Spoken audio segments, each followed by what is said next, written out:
ഉള്ളപ്പോൾ അതിൻ്റെ എൻ്റെ അമ്മ എപ്പോഴും പറയും, ഉള്ളപ്പം വില എടി അറിയില്ല. ഞാൻ എന്തെങ്കിലും പറയുമ്പോൾ കണ്ണുള്ളപ്പോൾ അതിൻ്റെ വില അറിയില്ല. അറിയില്ല.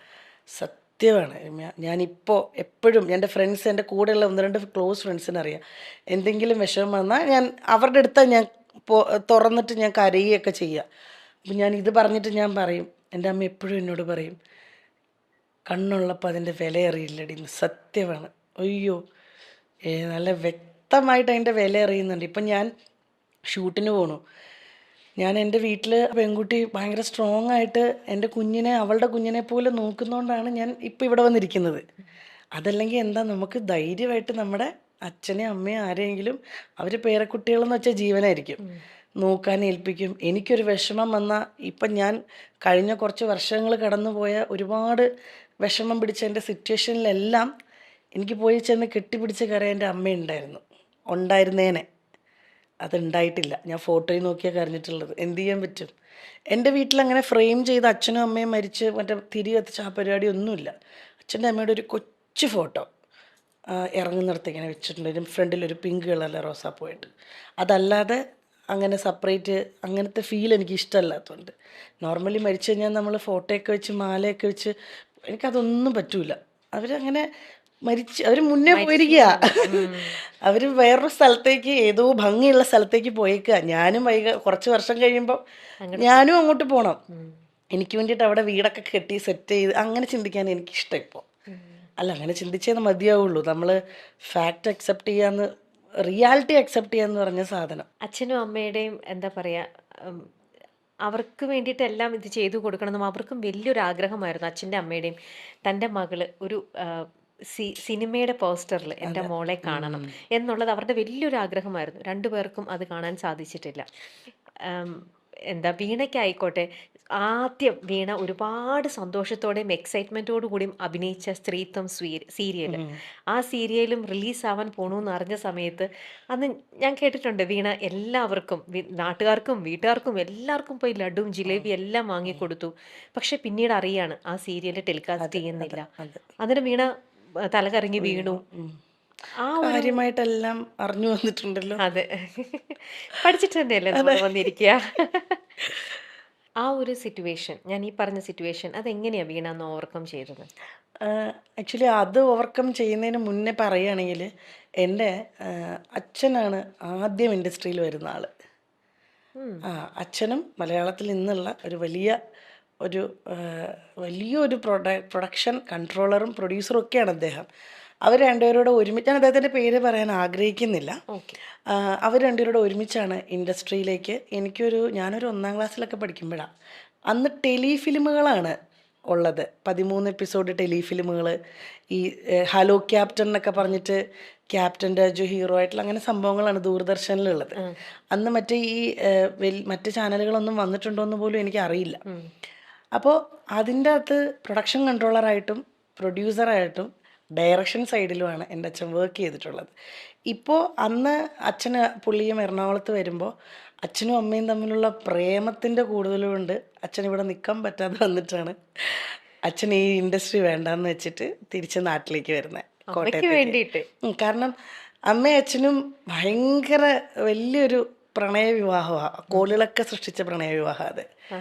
അപ്പം അവർ അന്നത്തെ കാലത്ത് അത്രയും വലിയ ഇഷ്യൂസ് ഉണ്ടാക്കി രണ്ടുപേരും കല്യാണം കഴിച്ചതാണ്. അപ്പം അവരെപ്പോഴും പറയുമായിരുന്നു, മരിക്കുന്നെങ്കിൽ ഞങ്ങൾ ഒരുമിച്ചേ മരിക്കുള്ളൂ എന്ന്. അതുപോലെ തന്നെ സംഭവിച്ചു. അമ്മ മരിച്ച് 6 മാസം തികയുന്ന അന്ന് അമ്മ മരിച്ചെടുക്കുമ്പോൾ അച്ഛൻ പറയണ്ടായിരുന്നു, ലതികാമ്പാളെ എന്നാണ് വിളിക്കുക, ലതികാമ്പാളെ 6 മാസം എടി ഞാനും വരുവടി കൂടെ എന്ന്. 6 മാസം തികയുന്ന അതേ നക്ഷത്രത്തിൽ അച്ഛൻ മരിച്ചേക്കുന്നത്. ഭയങ്കര, അതല്ല ഞങ്ങൾക്കൊക്കെ പേടി വേഗം അച്ഛൻ എന്തെങ്കിലും പറ്റുമെന്നായിരുന്നു. കാരണം ഇവർ തമ്മിലുള്ള ഒരു ഭയങ്കര അറ്റാച്ച്മെൻറ്റാണ്. അതുപോലെ എൻ്റെ അച്ഛനെ പോലെ ഒരാളായിരിക്കണം എൻ്റെ ഭർത്താവെന്ന് ഞാൻ എപ്പോഴും ആഗ്രഹിക്കുമായിരുന്നു. സ്വാഭാവികം, ഇങ്ങനെ സ്നേഹിക്കുന്ന ഒരു അച്ഛനെയും അമ്മയും കണ്ടുവരുമ്പോൾ നമ്മൾ മക്കൾ അവരെ പോലെ തന്നെ ഒരാളായിരിക്കും നമുക്ക് കിട്ടുകയെന്ന് നമ്മൾ എപ്പോഴും നമ്മൾ ആഗ്രഹിക്കും, സ്വപ്നം കാണും അല്ലേ? ആ പ്രതീക്ഷയോട് കൂടിയാണ് ജീവിതത്തിലേക്ക് ഇങ്ങനെ ഒരാൾക്ക് കമ്മിറ്റ്മെൻ്റ് എടുത്ത്.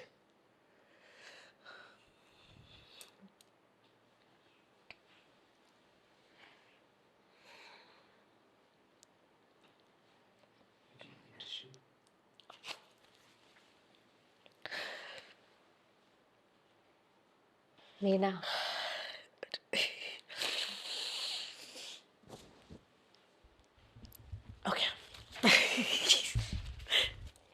എണീക്കാനും വയ്യ ഈ സാധനം ഇങ്ങനെ ഇരിക്കുന്നോണ്ട് ഒരു വീഴാൻ പോണു. പറഞ്ഞു ലാസ്റ്റ് കണ്ടീച്ച് അല്ല വീണ, അത് ശരിക്കും പ്ലീസ്,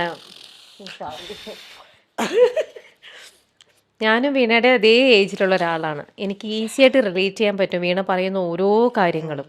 ശരിക്കും ഞാനൊരു ലേഡിയാണ്, നമ്മൾ ഏകദേശം ഒരേ ഏജിലുള്ളവരാണ്. വീണ പറയുമ്പോൾ ഞാനിതെല്ലാം വിഷ്വലൈസ് ചെയ്തുകൊണ്ടിരിക്കുക.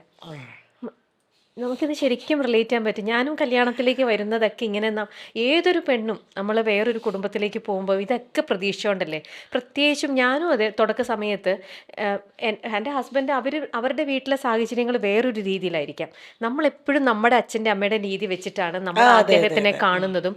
നമ്മൾ അതുപോലെ തന്നെ ആയിരിക്കും ഇവരും എന്ന് വിചാരിച്ചിട്ട് എനിക്കും അത് എൻ്റെ ഏർലി സ്റ്റേജിലൊക്കെ അങ്ങനെ തന്നെയാണ്. എൻ്റെ അച്ഛനും അമ്മയും, എൻ്റെ അച്ഛൻ എവിടെ പോകണമെങ്കിലും എൻ്റെ അമ്മ ഡ്രസ്സ് എടുത്ത് കൊടുക്കണം. എൻ്റെ അച്ഛൻ അവർ തമ്മിലുള്ള ബോണ്ടിങ്, എൻ്റെ അച്ഛനും അമ്മയും തമ്മിൽ ടച്ച് വുഡ് ഭയങ്കര നല്ലൊരു ഇതാണ്. അപ്പം ഞാൻ അത് തന്നെ പ്രതീക്ഷിക്കുമല്ലോ. പക്ഷെ ഞാൻ ഇവിടെ വരുമ്പം ഇവർക്ക് അങ്ങനെ നിഖിലിന് ഞാൻ അങ്ങനെ ഡ്രസ്സ് എടുത്ത് കൊടുക്കൊന്നും വേണ്ട, നീലാണ് തന്നെ എടുക്കണം. അപ്പോൾ ആ തുടക്കത്തിൽ നമുക്കത് ബുദ്ധിമുട്ടായിരിക്കും. പിന്നീട് ഓക്കെ, നമ്മൾ റിയാലിറ്റി മനസ്സിലാക്കുകയാണ്, ഇവരിങ്ങനെയാണ്, അതങ്ങനെയാണ്. പക്ഷെ വീണ ഇപ്പോൾ പറയുമ്പോൾ എനിക്കത് നമ്മൾ എല്ലാ പെൺകുട്ടികളും ഇങ്ങനെ തന്നെയാണ് ലൈഫിലേക്ക് എൻ്റർ ചെയ്യുന്നത്. നമ്മൾ അല്ല അതിനകത്ത് എന്ന് വെച്ചാൽ എൻ്റെ എനിക്ക് എന്താണെന്ന് പറയുക, എനിക്ക് ആ കഴിഞ്ഞു പോയ ആ ഇതിനെപ്പറ്റി എനിക്ക് ഒത്തിരി പറയാൻ ആഗ്രഹമില്ലാത്തതുകൊണ്ടാട്ടോ. അല്ല ഞാൻ പറയുകയാണ്. പക്ഷെ നമ്മൾ അങ്ങനെ ഭയങ്കര നല്ല ലൈഫായിരുന്നു.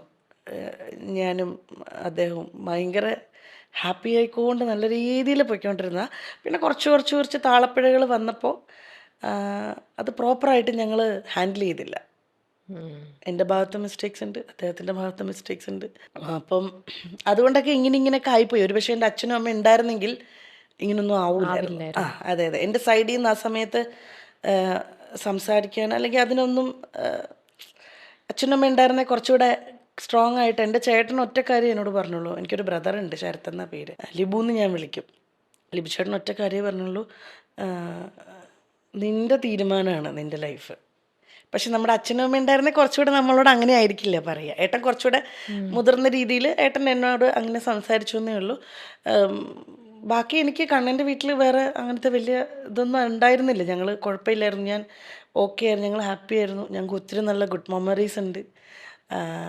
പിന്നെ ബാഡ് മെമ്മറീസ് ഉള്ളത് അത്ര നല്ലതല്ല, അത്രയേ ഉള്ളൂ. അതെൻ്റെ ഭാഗത്തു നിന്നും അദ്ദേഹത്തിൻ്റെ ഭാഗത്തു നിന്നും എങ്ങനെയോ ആയിക്കോട്ടെ. അതെ, ഒരു ഫാമിലിയിൽ അത് ഗുഡ് മെമ്മറീസും ബാഡ് മെമ്മറീസും ഉണ്ടായിരുന്നു. അതിനകത്ത് ഗുഡ് മെമ്മറീസ് ഒത്തിരി ഉണ്ട്. അതുകൊണ്ട് എനിക്ക് ഇപ്പോഴും എനിക്ക് അദ്ദേഹത്തെ വെറുക്കാനോ അദ്ദേഹത്തോട് ദേഷ്യമോ അല്ലെങ്കിൽ ഒന്നുമില്ല.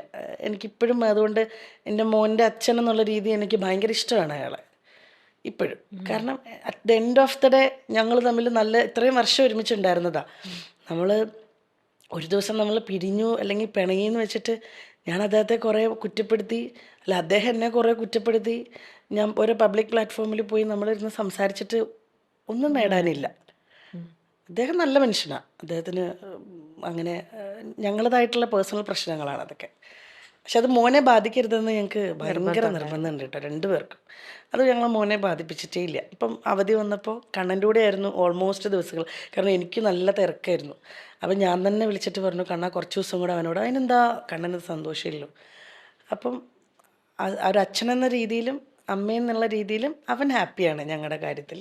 ആ ഒരു സന്തോഷം എനിക്കുണ്ട്. കാരണം അയാൾ നല്ല സോളാണ്, കണ്ണന് നല്ല മനുഷ്യനാണ്. പിന്നെ ഈ പേഴ്സണലി ഉള്ള പ്രശ്നങ്ങളാണ് ഇതിലേക്ക് ഇങ്ങനെ ഒരു രീതിയിലങ്ങ് പോയത്. നമ്മുടെ ആ പ്രായത്തിന്റെ പുറത്തുണ്ടാവുന്ന നമുക്ക് ആ ഒരു പക്വതയില്ലായ്മയുടെ പുറത്തോ ഒരുപാട് അതിനകത്ത് കുറേ സംഭവങ്ങളുണ്ട്. അപ്പം അത് എന്താ പറയുക, അത് അടഞ്ഞു അധ്യായം. അതെ, പക്ഷേ നമ്മുടെ ഒരു എന്താ പറയാ, അച്ഛനും അമ്മയും ഉണ്ടായിരുന്നെങ്കിൽ ഇങ്ങനെ ഒന്നും നമുക്ക് സംഭവിക്കാം. എപ്പോഴും നമുക്ക് നമ്മുടെ ബാക്കിൽ നമുക്കൊരു സ്ട്രെങ്ത് ആണല്ലോ അവർ കൂടെ ഉള്ളപ്പോൾ. നമുക്ക് തെറ്റ് പറ്റിയിട്ടുണ്ടെങ്കിൽ അവർ നമുക്ക് പറഞ്ഞു തരും അല്ലേ, ഇതുപോലെ ഇത് ചെയ്യണം, മറ്റുള്ളവരുടെ ആണെങ്കിലും. അപ്പം അങ്ങനെ ഇപ്പോഴാണെങ്കിലും ഇപ്പം വീണയ്ക്ക് എപ്പോഴെങ്കിലും അത് റിഗ്രറ്റ് ചെയ്യുന്നുണ്ടോ? എന്താണ് ഞാൻ എടുത്തു പോയ ഒരു ഡിസിഷൻ? അല്ലല്ല, റിഗ്രറ്റ് ഒന്നുമില്ല എനിക്കൊരു. ഞാൻ ചെയ്തു പോയതിൽ എനിക്ക്, അല്ലെങ്കിൽ ഞങ്ങൾ പരസ്പരം ലാസ്റ്റ് ഞാനിപ്പോൾ ഈ കഴിഞ്ഞ ഫെബ്രുവരിയിലാണ് ഞാൻ മ്യൂച്വലിന് ഞാൻ ഓക്കെ പറയുന്നത്. അപ്പം അതിനകത്ത് റിഗ്രറ്റ് ഒന്നുമില്ല. കണ്ണൻ ഹാപ്പിയാണ്. ഒരു പക്ഷെ അതാണ് ചിലത് പറയില്ലേ, ചേരേണ്ടത് ചേരണമെന്ന് പറയില്ലേ. ഞാനൊരു പക്ഷേ ഇങ്ങനെ മാറിയത് കൊണ്ടായിരിക്കും ഞാൻ ഭയങ്കര എനിക്ക് തന്നെ അറിയാം ഞാൻ പഴയ ഞാനല്ല ഇപ്പോൾ. ഞാൻ ഭയങ്കരമായിട്ട് എന്തിനെ ഫേസ് ചെയ്യാൻ നല്ല രീതിയിൽ പഠിച്ചു. എൻ്റെ അച്ഛനും അമ്മയും മരിച്ച സമയത്തൊക്കെ ഞാൻ ഭയങ്കര സ്ട്രോങ് ആയിട്ട് നിന്നിട്ടുണ്ടെങ്കിലും ലൈഫിൽ വന്ന സമയത്ത് ഞാൻ ഭയങ്കര എല്ലാവരും പറയുന്ന പോലെ കുലസ്ത്രീ പരിവേഷം തന്നെയായിരുന്നു. എനിക്ക് അങ്ങനെ ആയിരുന്നു ഞാൻ. പക്ഷെ അതൊന്നും അല്ല ലൈഫ്. കുലസ്ത്രീയായിരിക്കുന്നതോ അല്ലെങ്കിൽ അങ്ങനെയൊന്നും അതൊന്നും അല്ല ലൈഫ് എന്ന് ഇപ്പോഴാണ് എനിക്ക് മനസ്സിലായത്. അദ്ദേഹത്തിന് ചേർന്ന ആളാണ് ഇപ്പോൾ കൂടെ ഉള്ളത്. അവർ നല്ല സ്ത്രീയാണ്. ഞാൻ നമ്മൾ അന്വേഷിക്കൂല എന്തായാലും. അറിഞ്ഞിടത്തോളം അവർ നല്ല സ്ത്രീയാണ്. അവരുണ്ട് ചേരേണ്ടത് തന്നെയാണ് ചേർന്നേക്കുന്നത്. അപ്പോൾ എനിക്കതിനകത്ത് വിഷമം ചോദിച്ചാൽ മനുഷ്യനല്ലേ പിള്ളേ.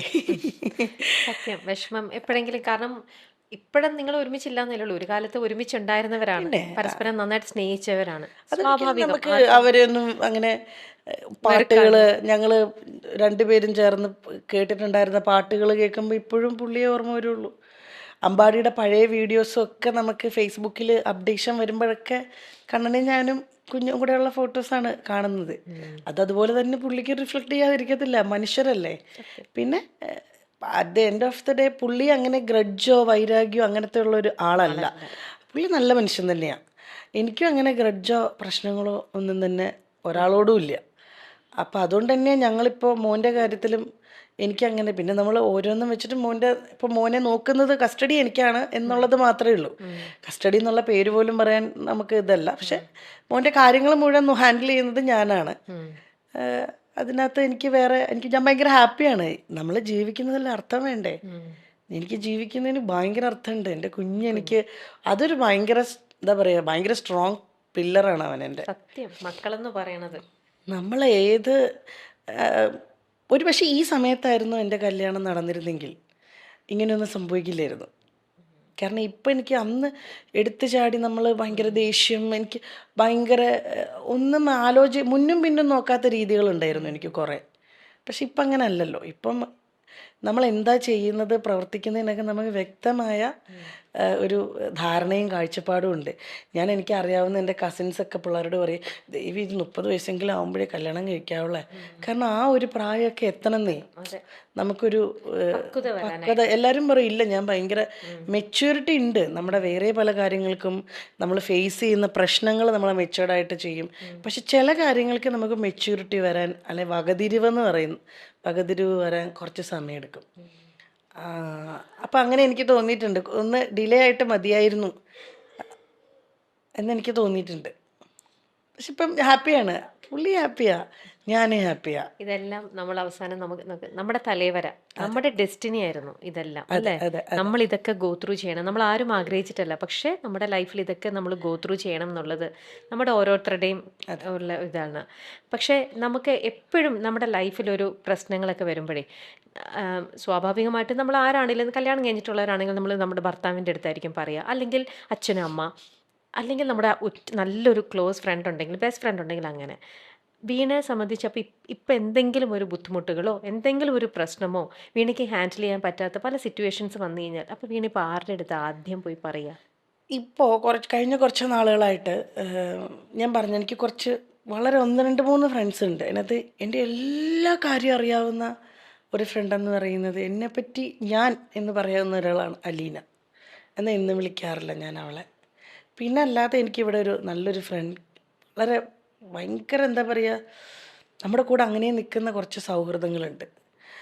അതിനകത്ത് ഈ കഴിഞ്ഞ ഒരു ജനുവരിയാണോ ഡിസംബറിലോ മറ്റോ എൻ്റെ ചേട്ടന് പെട്ടെന്നൊരു വയ്യാഴിക വന്നു. ഞാനും ചേട്ടനും ക്ലോസ് ആയിരുന്നു.